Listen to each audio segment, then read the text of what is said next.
In Marvel Nemesis Rise of the Imperfects, we find ourselves on board a spacecraft as Dr. Niles Van Raquel performs bizarre experiments. The doctor injects reptiles with his green serum, while his assistant desperately tries to warn him that the ship is being infiltrated. Now, the ship is presumably being infiltrated by one of the alien races that the doctor experimented on.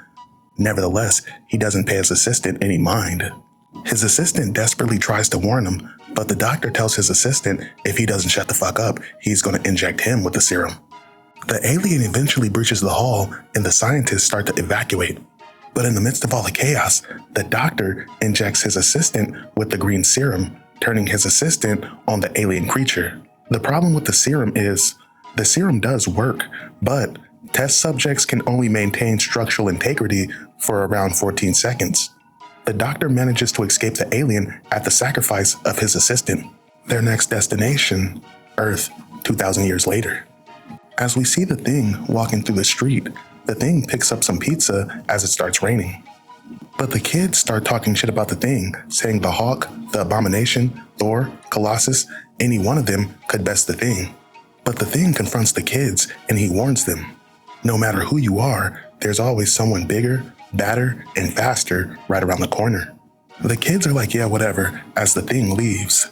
But as the Thing walks in the rain, he does actually wish he was number one.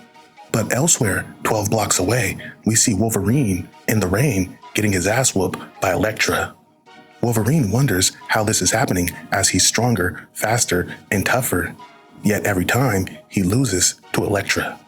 Elektra warns Wolverine that the reason he loses is because he thinks too much, whereas she has the intent to kill. As Elektra and Wolverine are about to impale each other, they're whisked away by a bright light in the sky. As the heroes come to, they've all been bound like test subjects.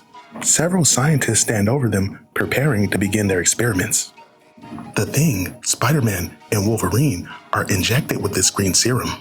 A voice in their head begins to talk to them, letting Thing know he's always been the second best, and he needs to embrace the gift if he wants to be the strongest. The voice tells Spider-Man he hides his guilt like knots in his gut. But instead of letting it make you weak, embrace the power and let it make you stronger. Wolverine tells the voice to back off, but the voice tells him he could be stronger, faster, tougher. They can all become perfect as they see Elektra having embraced her gift. The heroes embrace the power of the serum, and they decide to see just how far this rabbit hole takes them. To be continued.